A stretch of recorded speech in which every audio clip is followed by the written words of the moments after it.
नमस्कार मित्रांनो, स्वागत आहे तुमचं मराठी शेअर मार्केट या शेअर मार्केटच्या मराठी भाषेतील एज्युकेशनल यूट्यूब चॅनलमध्ये. सर्वप्रथम आपण जर नवीन असाल, सबस्क्राईब नसेल केलं तर सबस्क्राईब करायला बिलकुल या ठिकाणी विसरू नका. आज या ठिकाणी हा जो काही व्हिडिओ आहे तो अत्यंत महत्त्वाचा व्हिडिओ असणार आहे. तुम्ही शॉर्ट टर्म इन्व्हेस्टर असा किंवा लॉंग टर्म इन्व्हेस्टर असा, तुमच्यासाठी काही कन्फ्युजन करणाऱ्या गोष्टी आहेत, त्याच्यावरती आपण या व्हिडिओमध्ये चर्चा करणार आहोत.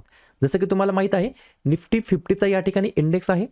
19 नोव्हेंबर 2024 ची आपल्याला क्लोजिंग मिळालेली आहे 23,518 ला. या ठिकाणी जो काही ऑल टाइम हायला निफ्टी 50चा इंडेक्स गेला होता तो जवळपास गेला होता या ठिकाणी पहा, लक्षात घ्या, 26,277 ते 300 या रेंजमध्ये ऑल टाइम हाय आहे. तेव्हापासून कंटिन्युअसली या ठिकाणी मार्केटमध्ये पॅनिक सेलिंग आपल्याला बघायला मिळत आहे. याच्यामध्ये जे काही शार्प सेलिंग आहे याच्या मागचे कारण आपण आज चर्चा करणार नाहीत, परंतु या पडत्या मार्केटमध्ये या ठिकाणी पॉझिटिव्ह सायकोलॉजी कशी ठेवायची याच्यावरती आपण या ठिकाणी चर्चा करणार आहोत. जवळपास या ठिकाणी 10% इंडेक्समध्ये या ठिकाणी आपल्याला डिक्लाइन मिळालेला आहे. तरी सुद्धा मागच्या 1 वर्षामध्ये निफ्टी 50 फक्त इंडेक्सने 19% पॉझिटिव्ह रिटर्न आपल्याला या ठिकाणी दिलेलं आहे. ही सर्व गोष्ट तुम्हाला बिलकुल विसरायची नाहीये. मग हे जे काय पडतं मार्केट असतं, ज्याला आपण बिअर मार्केट म्हणतो किंवा या ठिकाणी पॅनिक सेलिंगचं मार्केट म्हणतो, दररोज उठलं की मार्केट पडत असतं, याच्या मागचं कारण काय? आणि जेव्हा मार्केट पडत असतं तेव्हा वारंवार आपल्याकडून काही मिस्टेक होत असतात, आपल्याकडून वारंवार काही चुका होत असतात.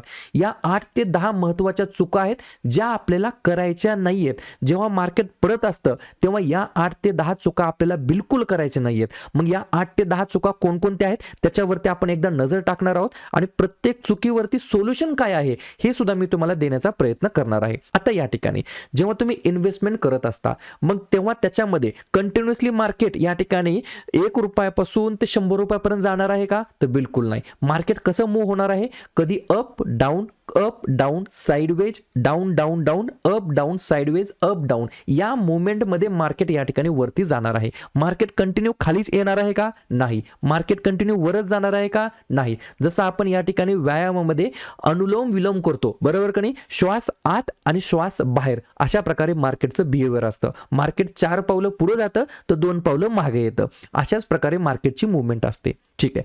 आता या ठिकाणी जेव्हा पडतं मार्केट असतं तेव्हा त्याच्यामध्ये काही जे काही चुका आपण करतो त्याच्यावरती एकदा नजर टाकूया. लक्षात घ्या, सगळ्यात पहिली जी काही सगळ्यात मोठी चूक आहे माझ्या ओपिनियन नुसार ती कोणती आहे सांगतो. जे काय आपलं डीमॅट अकाउंट असतं, झिरोदा मध्ये असू द्या, एंजल वन मध्ये असू द्या, अपस्टॉक मध्ये असू द्या, ग्रो मध्ये असू द्या, कोणतं का ब्रोकरचं अकाउंट असणार, ते आपण काय करतो तर या ठिकाणी कंटिन्युअसली त्याला ओपन करतो, क्लोज करतो, ओपन करतो, क्लोज करतो. म्हणजेच पहिली चूक काय आहे? Do not open and close daily basis. म्हणजेच काय, जे आपलं झिरोदाचं किंवा जे पण ब्रोकरचं तुम्ही अकाउंट यूज करता ते दररोज तुम्हाला बघायचं नाहीये. आज 5% पोर्टफोलिओ डाऊन झाला, उद्या 2% पॉझिटिव्ह झाला, आज 4% डाऊन झाला, आता कसं करू? अरे शेअर पळाला, शेअर पडला, शेअर तुटला, याच्याबद्दल बिलकुल चर्चा करायची नाही.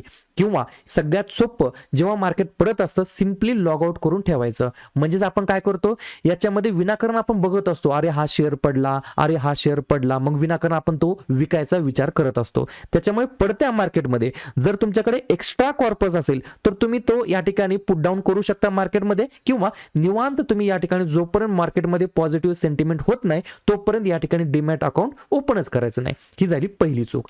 दुसरी चूक काय असते मित्रांनो?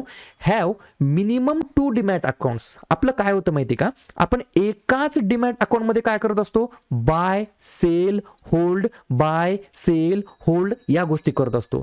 माझ्या ओपिनियन नुसार तुम्ही ऍटलिस्ट 2 पोर्टफोलिओ या ठिकाणी ठेवले पाहिजे.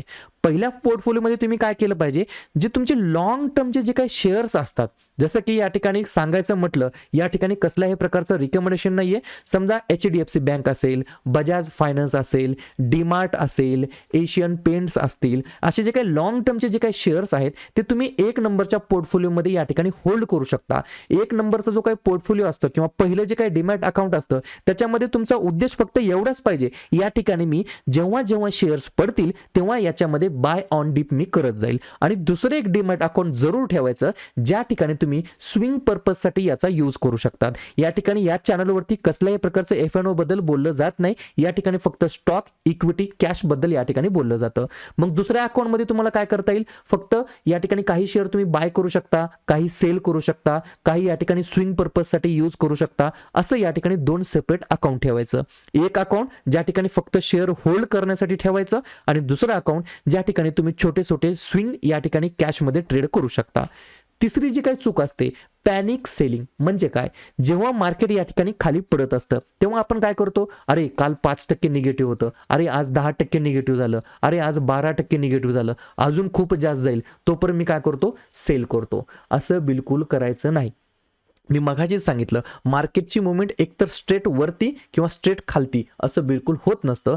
मार्केट हे अनुलोम विलोम या पद्धतीनेच वरती खालती असं करत करत वरती जात असतं. ठीक आहे. तेव्हा ही जी काही सेलिंग आहे 5%, 10%, 12% अशा प्रकारचे सेलिंगला बिलकुल घाबरायचं नाही. आणि अजून एक गोष्ट सांगतो मी तुम्हाला, जेव्हा पण तुम्ही एखादा शेअर बाय करता किंवा जेव्हा पण तुम्ही एखादा स्टॉक बाय करता तेव्हा त्या स्टॉकच्या प्राइस वरती तुम्ही या ठिकाणी सायकोलॉजी तुमची घेऊन जायची नाही.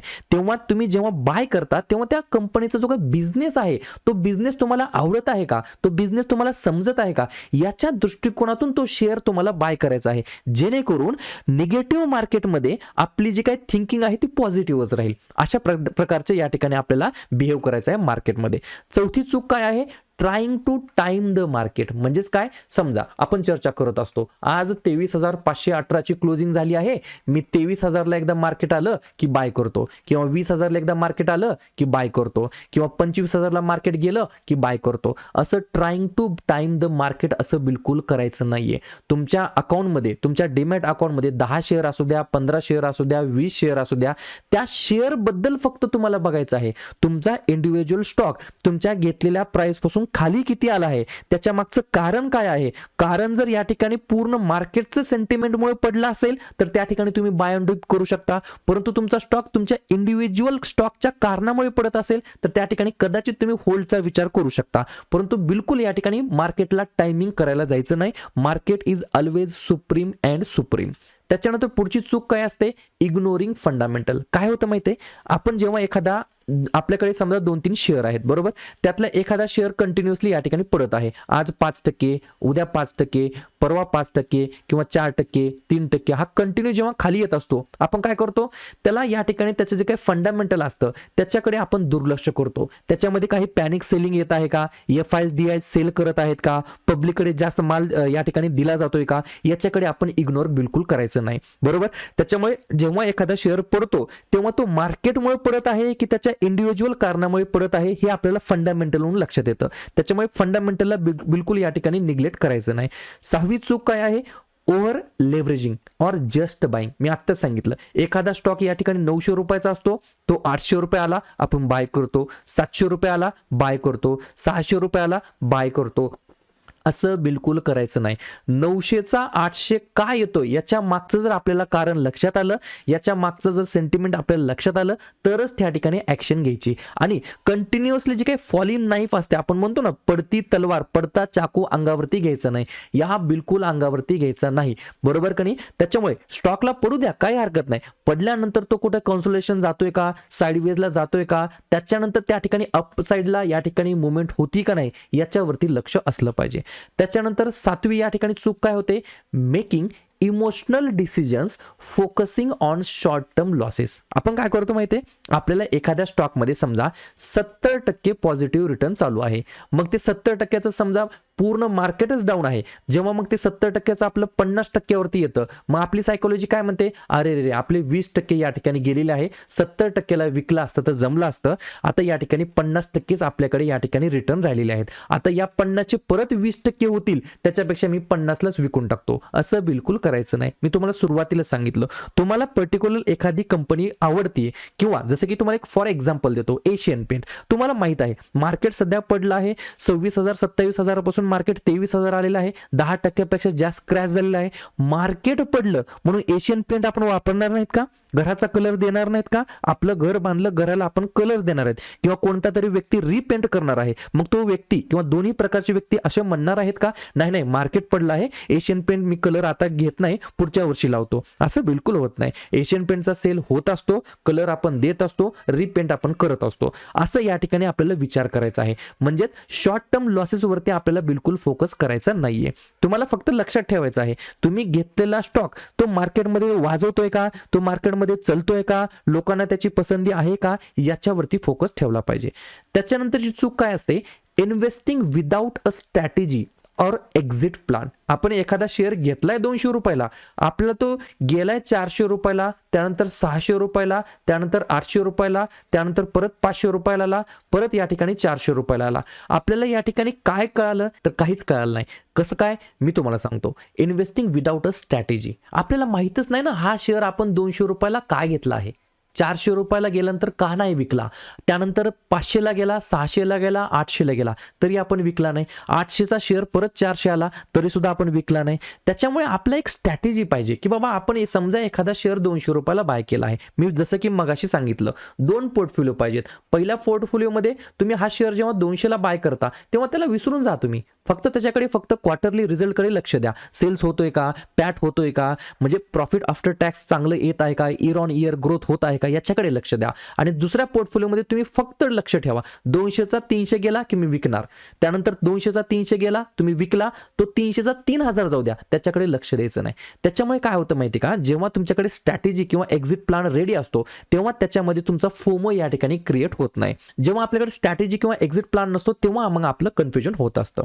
त्याच्यानंतरची चूक काय आहे 9व्या क्रमांकाची, निग्लेक्टिंग डायव्हर्सिफिकेशन. एक तुम्हाला सुविचार माहित आहे, don't put all your eggs in one basket. एकाच बास्केटमध्ये सर्व अंडी ठेवू नका, अंडी फुटायची शक्यता असते.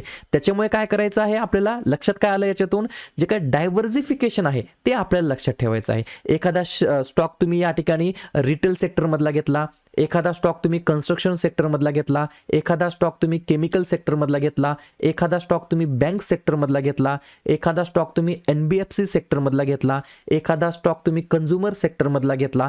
अशा प्रकारचं डायव्हर्सिफिकेशन करायचं आहे. तुम्हाला असं करायचं नाही बँक घेतली तर फक्त बँकेचे स्टॉक, PSU बँक घेतलं तर PSU बँक, PSU कंपन्या घेतल्या तर PSU कंपन्या, असं बिलकुल करायचं नाहीये. एक प्रायव्हेट बँक, एक PSU बँक, एक या ठिकाणी अशा वेगवेगळ्या केमिकलचे सेक्टर, एक पेंटचे सेक्टर, एक कंझ्युमरचे सेक्टर, एक रेल्वेचे सेक्टर, असं डायव्हर्सिफिकेशन तुम्हाला करायचं आहे. जेणेकरून काय होतं, असं होत नाही ना सगळेच सेक्टर एकदाच पडतील, असं बिलकुल होत नाही. आणि शेवटची चूक काय असते, कम्पेअर पोर्टफोलिओ विथ अदर्स. पहा, एक व्यक्ती आहे आणि दुसरा व्यक्ती आहे. लक्षात घ्या, पहिल्या व्यक्तीचे जे काही इन्व्हेस्टमेंट असते कदाचित ते निफ्टी 50 मध्ये जास्त त्याचं अलोकेशन असू शकतं. दुसरा व्यक्ती असतो तो मिड कॅपमध्ये जास्त एक्सपोजर असू शकतो किंवा स्मॉल कॅपमध्ये एक्सपोजर त्याचा असू शकतो. मग या ठिकाणी हे जे काही कम्पेअर आपण करतो तेच या ठिकाणी चुकीचं आहे. त्याच्यामुळे आपण या ठिकाणी कम्पेअर काय करत असतो की आज तुझा पोर्टफोलिओ किती पडला, की बाबा माझा 1% पडला, मग आपला किती पडला, आपला 2% पडला, असं कसं काय झालं, असं बिलकुल कम्पेअर करायचं नाही. तुम्हाला तुमच्या स्टॉक सोबत तुम्हाला स्टिक राहायचं आहे.